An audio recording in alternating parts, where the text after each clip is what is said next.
সম্ভবত এই জন্যই উপদেষ্টা নাহিদ, যদিও তিনি এক মুহূর্তে সাবেক উপদেষ্টা জাতীয় নাগরিক পার্টির যিনি আহ্বায়ক, তিনি গতকালকে বলছিলেন যে সমন্বয়ক এবং বৈষম্য বিরোধী এই পোস্টগুলা এখন আর এক্সিস্ট করে না। কারণ গেল এক সপ্তাহে বাংলাদেশের বিভিন্ন জায়গায় এই সমন্বয়কদের মধ্যে যে চাঁদাবাজি একটা মেন্টালিটি ঢুকছে বিভিন্ন জায়গায়, এটাকে কন্ট্রোল করা যাচ্ছে না। জাতীয় নাগরিক পার্টির হেড অফিস থেকে বাধ্য হয়ে এগুলাকে বিলুপ্ত ঘোষণা করেছেন। আজকে দেখেন, বিলুপ্ত ঘোষণার পরপরই আপনার বৈষম্য বিরোধী ছাত্র আন্দোলনের নেতারা এবং জাতীয় নাগরিক পার্টি তাদের মধ্যে হামলা পাল্টা হামলার ঘটনা হয়ে গেছে। আমি আগেই বলছিলাম, বৈষম্য বিরোধী ছাত্র আন্দোলনে যারা জড়িত তারা অনেকেই কিন্তু বিষয়টাকে পজিটিভ নেয় নাই যে নাহিদ এটাকে বিলুপ্ত ঘোষণা করছে। তাদের বক্তব্য আপনি কমেন্টগুলোতে দেখবেন বা অনেকেই বক্তব্য দিচ্ছেন যে আমাদের ঘাড়ে লবণ রেখা বড়ি খেয়ে গেছেন, এখন আপনি আমাদেরকে বিলুপ্ত করবেন, আমরা এটা মানি না। অলরেডি আওয়াজ আসছে। এর মাঝখানে পিরোজপুর শহরের পুরাতন বাস স্ট্যান্ডে বৈষম্য বিরোধী ছাত্র আন্দোলন এবং জাতীয় নাগরিক পার্টির মধ্যে হয়ে গেছে তুমুল সংঘর্ষ।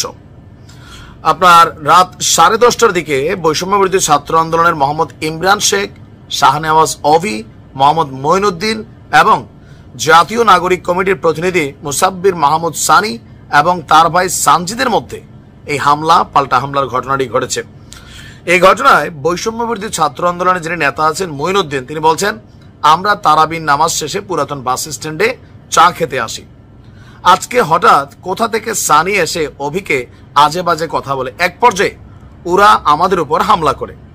এদিকে জাতীয় নাগরিক পার্টির কমিটির প্রতিনিধি সানির অভিযোগ, হামলাকারীরা প্রথমে তাকে লক্ষ্য করে আক্রমণ করে।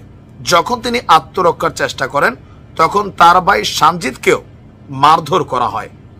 এই হামলায় সানির পিঠ ও হাতে এবং সানজিদের গলা ও পায়ে আঘাত লেগেছে। শাহনেওয়াজ অভির কাছে জানতে চাইলে তার বক্তব্য, মুসাব্বির মোহাম্মদ সানি জুলাই বিপ্লবের সময় নাকি একদিনও আন্দোলন করেনি, ফেসবুকে পোস্টও দেয়নি এবং তৎকালীন পিরোজপুরের সবচেয়ে বড় সন্ত্রাস রেজাউল করিমের সঙ্গে মিশে বৈষম্য বিরোধী আন্দোলনের সব তথ্য পাচার করেছে, যার সব ডকুমেন্ট তাদের কাছে 5ই আগস্টের পর তারা পেয়েছে। নিজেরাই সমন্বয় কমিটি তৈরি করে পিরোজপুরে বিভিন্ন জায়গায় চাঁদাবাজি করত। আমরা বৈষম্য বিরোধীরা বাধা দিলে এটা নিয়ে ভেজাল লাগে, পরে সে ঢাকায় গিয়ে জাতীয় নাগরিক কমিটিতে যোগদান করে। স্থানীয় সূত্র বলছে যে তারাবির নামাজ শেষে পুরাতন বাস স্ট্যান্ড যাওয়ার পর 5-7 জনের একটি সশস্ত্র দল লোহার পাইপ এবং ধারালো অস্ত্র নিয়ে আকস্মিক হামলা করে। হামলার খবর পেয়ে পিরোজপুর থানা পুলিশ তাৎক্ষণিকভাবে ঘটনাস্থলে পৌঁছালে 2 ভাইকে উদ্ধার করে পিরোজপুর সদর হাসপাতালে নিয়ে যায়।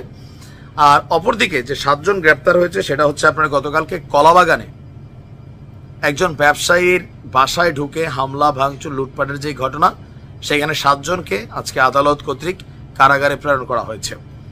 এখন জাতীয় নাগরিক পার্টি নিজেদের দলের কাছে, নিজেদের দল বলতে আমরা বুঝতে যাচ্ছি তাদের যে আদি সংস্থা মানে বৈষম্য বিরোধী জাতীয় নাগরিক কমিটি, এদের সাথে কিন্তু তাদের একটা বড় ধরনের ক্লেশ হবে, এটা মনে রাখেন। কারণ কি, সমন্বয়ক হিসাবে যারা এই দলটাকে তৈরি করছে জাতীয় নাগরিক পার্টি, এখানে সারা বাংলাদেশ থেকে সম্ভবত 158 বা তারও কম মানুষ মিলা এই দলটার কিন্তু মেইন লিডিং এ ওই যে ঢাবিকে যেই সিন্ডিকেট বা কেন্দ্র ভিত্তিক যে আলোচনা, সারা বাংলাদেশের সাথে এক ধরনের বিচ্ছিন্নতা তৈরি হয়ে গেছে। কারণ ভাই, আপনি যখন ক্ষমতার কাছে যাবেন, আমরা 5 জনে মিলে একটা কাজ করছি, কিন্তু হঠাৎ করে আপনি দামি গাড়ি চড়বেন, আপনার দেখলে টেলিভিশন ডাক দিবে, পুলিশ সালাম দিবে, এগুলো আবার আমার সহ্য হবে না, আবার আমারে করলে আপনার সহ্য হবে না। কারণ জাতি হিসাবে আমরা হিংসুটার ক্ষমতার স্বাদ যে পায় তারও শরীরের চামড়া আমরা ভারী হয়ে যায়। যার কারণে বৈষম্য বিরোধীরা অনেকে যৌক্তিক যে আমাদের দিয়েই তো আপনারা এখন আমাদেরকে বাদ দিয়ে দিচ্ছেন, ভাই এটা কেমনে, নেমো খারামে হচ্ছে। তো পরিস্থিতি ভালো না। ভালো থাকো।